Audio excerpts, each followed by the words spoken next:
Indian army में nursing assistant कैसे बनते हैं। तो दोस्तों, आज की वीडियो में आप लोगों को मैं बताने वाला हूं कि इंडियन आर्मी में नर्सिंग असिस्टेंट आप कैसे बन सकते हैं। तो आज की वीडियो में आप लोगों को बताऊंगा कि नर्सिंग असिस्टेंट बनने के लिए क्या होनी चाहिए शैक्षणिक योग्यता, आयु सीमा और कैसे होता है चयन प्रक्रिया और वेतनमान, और आपको कैसे मिल सकती है नर्सिंग असिस्टेंट की इंडियन आर्मी में जॉब्स। तो इस वीडियो को अंत तक जरूर देखिए। मैं हूं जगदेव कुमार और हमारे इस YouTube चैनल में आप सभी का स्वागत है। अगर आप इस चैनल में नए हैं तो इस चैनल को जरूर सब्सक्राइब कर दीजिएगा और बेल आइकन को जरूर दबा दीजिएगा, जिससे आने वाली वीडियो की नोटिफिकेशन आपको सबसे पहले मिले। मैं इसी तरह का वीडियो आप लोगों के पास बनाकर लेकर आता रहता हूं, जिससे आपको कुछ फ़ायदा मिल सके। तो इस वीडियो को अंत तक जरूर देखिएगा।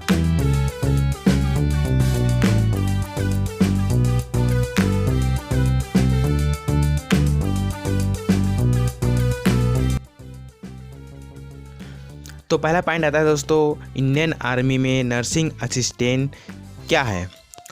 अगर आप 12वीं कक्षा में बायो लेकर पढ़े हैं तो ये नर्सिंग जॉब्स आपके लिए है इंडियन आर्मी में। वैसे तो नर्सिंग का प्रोफेशन आसान नहीं है, और बात यदि इंडियन आर्मी में हॉस्पिटल एवं पॉलीक्लिनिक्स में नर्सिंग की हो तो नर्सिंग की जॉब और भी कठिन हो जाती है।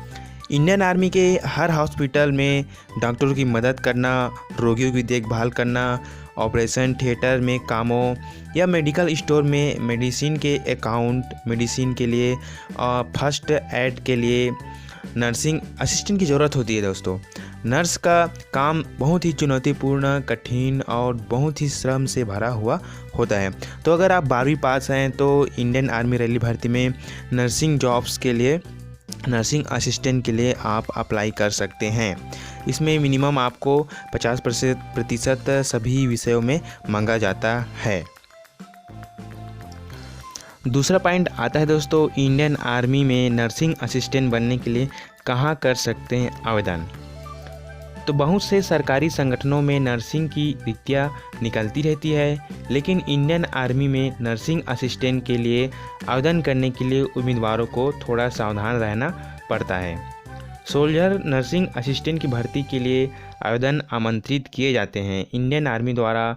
यहाँ पर शेड्यूल जारी किया जाता है, मतलब समय जारी किया जाता है उनके वेबसाइट में, या फिर रोजगार समाचार एवं विभिन्न क्षेत्रीय भाषाओं के अनुसार पत्रों में प्रकाशित कराया जाता है। नर्सिंग असिस्टेंट के रूप में आवेदन के इच्छुक उम्मीदवार जो इंडियन आर्मी के जो ऑफिशियल वेबसाइट होता है www.joinindianarmy.nic.in के माध्यम से ऑनलाइन आवेदन कर सकते हैं। अब जब भी इंडियन आर्मी में फॉर्म भरेंगे तो बहुत ही सावधानीपूर्वक भरिएगा, क्योंकि इसमें एक ही बार फॉर्म भराया जाता है। और जब भी आप अपना मोबाइल नंबर देते हैं या ईमेल आईडी देते हैं तो उसे हमेशा अपने पास संभाल कर रखिएगा, क्योंकि ये बहुत ही बाद में काम देता है। अगर दूसरी या तीसरी बार रैली में भर्ती में जाते हैं तो सिर्फ आपको इसकी ईमेल आईडी की ही ज़रूरत पड़ता है और मोबाइल नंबर का। उसके बाद तीसरा पॉइंट आता है दोस्तों, इंडियन आर्मी में नर्सिंग असिस्टेंट बनने के लिए आवश्यक योग्यता।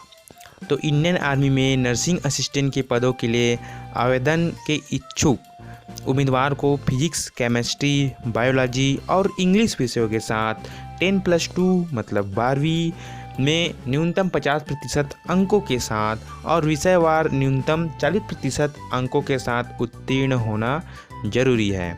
यह आप बॉटनी, जूलॉजी एवं बायोसाइंस और इंग्लिश विषयों के साथ BSc डिग्री होना चाहिए।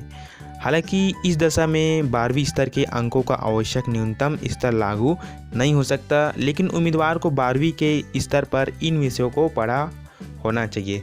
ज़्यादातर 12वीं पास बायो लिए हुए विद्यार्थी इस आर्मी में नर्सिंग असिस्टेंट पदों के लिए फॉर्म फिलअप करते हैं।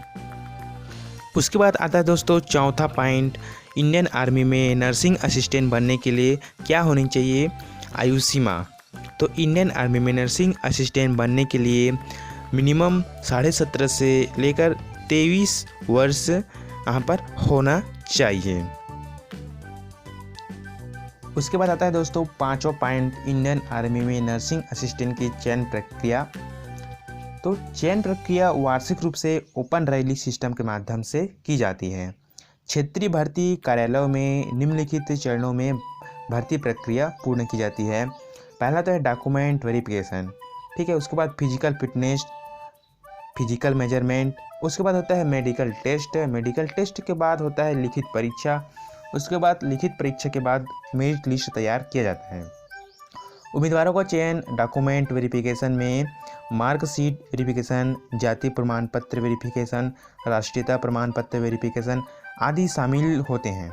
डॉक्यूमेंट वेरिफिकेशन के बाद योग्य उम्मीदवारों का फिजिकल फिटनेस टेस्ट लिया जाता है। दोस्तों, फिजिकल फिटनेस टेस्ट का आयोजन अनिवार्य रूप से यहाँ पर किया जाता है। सभी श्रेणियों के लिए आवश्यक है physical fitness test. Physical fitness test में सहन शक्ति परीक्षण के लिए आपको 1600 मीटर दौड़ 5 या 6 मिनट में अलग अलग क्षेत्रों के हिसाब से यहाँ पर दौड़ा जाता है। और यहाँ पर बीम और पुशअप भी कराया जाता है। उसके बाद साहस के लिए 9 फीट चौड़ी खाई को कूदकर पार करना होता है। फुर्ती के लिए जिग जैग बैलेंस का परीक्षण किया जाता है। इस तरह चयन प्रक्रिया का अगला चरण होता है लिखित परीक्षा। इंडियन आर्मी में शारीरिक मानदंड क्या होता है? तो न्यूनतम स्वीकार्य हाइट 157 सेंटीमीटर है, जो कि अलग अलग क्षेत्रों के लिए अलग अलग होती है। चेस्ट न्यूनतम 77 सेंटीमीटर और न्यूनतम वजन यहाँ पर 50 किलो होना चाहिए, जो कि अलग अलग क्षेत्रों के लिए ये भी अलग अलग होता है। उसके बाद आता है नर्सिंग असिस्टेंट के लिए क्या होना चाहिए मेडिकल स्टैंडर्ड। तो उम्मीदवारों की अच्छी शारीरिक स्थिति और मानसिक स्वास्थ्य होना चाहिए। चेस्ट अच्छी तरह से विकसित होना चाहिए और न्यूनतम फुलाव 5 सेंटीमीटर होना चाहिए। प्रत्येक कान से अच्छी सुनने की क्षमता एवं प्रत्येक आँख की अच्छी बाइनोक्युलर दृष्टि होनी चाहिए। लगभग यहाँ पर 6/6 विजन चार्ट आसानी से पढ़ पाए, कलर विजन अच्छा से देख पाए और सफ़ेद, लाल एवं हरे संकेतों को 1.5 मीटर की दूरी से सही प्रकार से पहचानने की क्षमता होनी चाहिए। दांत पर्याप्त मात्रा में अर्थात न्यूनतम 14 की संख्या में और मसूड़े स्वस्थ होने चाहिए। दोस्तों, हड्डी संबंधी किसी भी प्रकार की कमी नहीं होनी चाहिए। हाइड्रोसील या वेरियोसील या पाइल्स आदि की समस्या नहीं होनी चाहिए। तो ये हो गया मेडिकल स्टैंडर्ड एक नर्सिंग असिस्टेंट बनने के लिए। उसके बाद 6वां पॉइंट आता है दोस्तों, इंडियन आर्मी में नर्सिंग असिस्टेंट वेतनमान एवं अन्य भत्ते।